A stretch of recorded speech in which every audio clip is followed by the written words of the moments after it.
গাড়ি চালানোর সময় সামান্য অসাবধানতা বা মোবাইলের দিকে নজর দেওয়া যে কত বড় বিপদ ডেকে আনতে পারে তার এক ভয়াবহ প্রমাণ প্রকাশ করল আমিরাতের শারজাহ পুলিশ। শুক্রবার শারজাহ পুলিশের পক্ষ থেকে একটি সিসিটিভি ফুটেজ প্রকাশ করা হয়েছে, যা দেখে রীতিমতো শিউরে ওঠার মতো অবস্থা। প্রকাশিত ফুটেজের শুরুতে দেখা যায় ব্যস্ত রাস্তার একটি মোড়ে কালো রঙের ভ্যানটি স্বাভাবিক গতিতেই এগিয়ে যাচ্ছিল, কিন্তু হঠাৎ করে চালক রাস্তা থেকে মনোযোগ হারিয়ে ফেলেন। পুলিশ ধারণা করছে চালক হয়তো মোবাইল ফোন ব্যবহার করছিলেন বা গাড়ির ভেতরের কোনো কিছুতে ব্যস্ত হয়ে পড়েছিলেন। কোনো ব্রেক করা ছাড়াই ভ্যানটি সোজা গিয়ে রাস্তার মাঝখানে ডিভাইডারে উঠে পড়ে এবং উল্টো দিকের একটি কংক্রিটের ব্যারিয়ার ও ট্রাফিক সাইনবোর্ড সজোরে ধাক্কা মারে।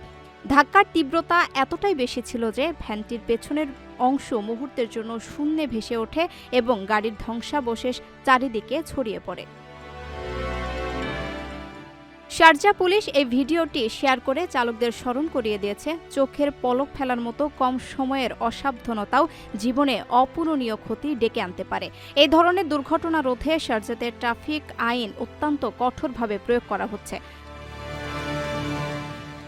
গাড়ি চালানোর সময় মোবাইল ফোন ব্যবহার করা বা অন্য কোনোভাবে অমনোযোগী হলে চালককে ৮০০ দিরহাম জরিমানা গুনতে হবে। পাশাপাশি তার লাইসেন্সে ৪টি ব্ল্যাক পয়েন্ট যোগ হবে।